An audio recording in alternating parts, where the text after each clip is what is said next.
All right, let's jump right into this. What we're looking at today is a really fascinating piece of writing. It's a prologue, but it's been reimagined as if it were written back in the 15th century.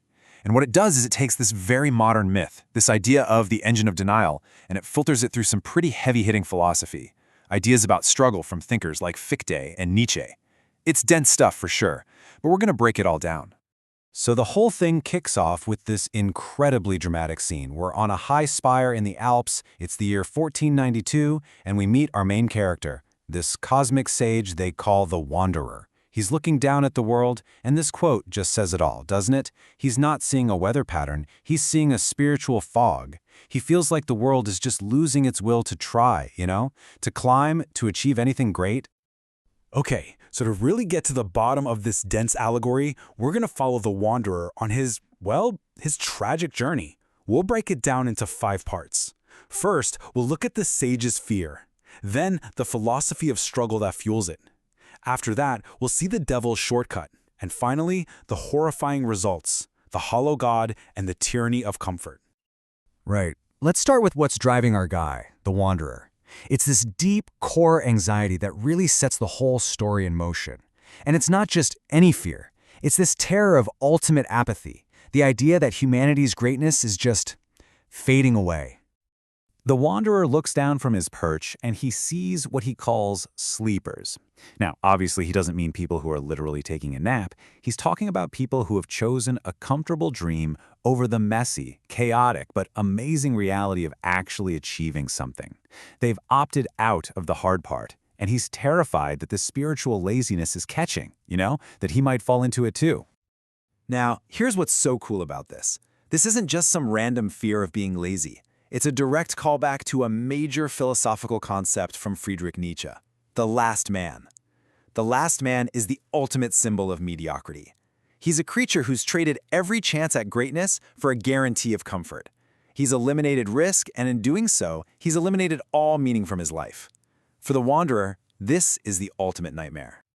Okay, so to really get why this fear of becoming the last man is so powerful, we have to understand the basic philosophical rules of this world. It's all about struggle. The entire story is basically built on this big idea from another philosopher, Johann Fichte.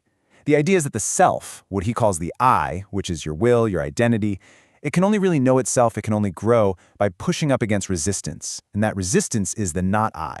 That's the world, it's obstacles, it's basically everything that isn't you. It's the friction that actually lets you know you exist. And the Wanderer himself lays it out perfectly here. He says the I needs that check, that resistance, which Fichte called the Anstoß. Without something to push against, without a mountain to climb, the self just fizzles out. It becomes, like he says, nothing. So this all boils down to the single, burning question at the heart of this whole story. It's what's haunting the Wanderer, and it's what this story is really asking us. If meaning only comes from overcoming challenges, then what's the point of a life where there are no challenges left? And right at this moment of pure spiritual crisis, of course, a tempter shows up. Mephistopheles appears. But he's not some cartoon devil. He's presented as this smooth Venetian merchant, and he offers a very, very tempting way out of this whole philosophical mess. So Mephistopheles frames his whole deal as a cynical bet, a cosmic bet. He's betting that the human spirit, despite all its big talk about greatness, is actually pretty weak. That when it comes down to it, we will always choose the safe little flicker of a candle over the dangerous blazing fire of a sun. And he's here to sell the Wanderer the tool to make that choice, something he calls the galactic engine. And man, this is his sales pitch. He calls it the miracle mechanism. It's brilliant, really. He taps right into the Wanderer's deepest fear, offers him a simple little tool, this silver key, and promises him a way to just skip the journey, bypass all the pain and suffering, and jump straight to the finish line. Instant perfection. It's the ultimate cosmic cheat code. So, the Wanderer, absolutely terrified of his own willpower fading, of this apathy that he feels creeping into his bones, he takes the deal. But, as you've probably guessed, this shortcut comes with a terrible, terrible price. And just like that, boom, the Wanderer is transformed into the spitting image of the overman he dreamed of becoming. He's literally glowing with power, the picture of perfection. But the text gives us this one absolutely chilling detail. His eyes go dead. The outside is perfect, but the light inside, that spark of the struggling eye, is just gone. So this is the key. Even in this new, godlike body, the thing that used to be the Wanderer knows something is deeply, fundamentally wrong. He says this line realizing the devastating trap he's walked into. By getting the victory without the fight, he's completely destroyed the one thing that made the victory mean anything in the first place. He's a god who has no idea what it means to be a god.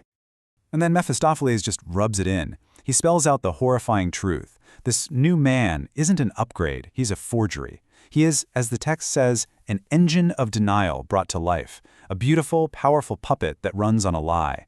His memories of climbing the mountain, they're fake, just implants to make this hollow shell feel like it earns something. And this is where the story hits its final, chilling, and deeply ironic twist. See, the trap wasn't just for the Wanderer. It's about to be rolled out for the entire world.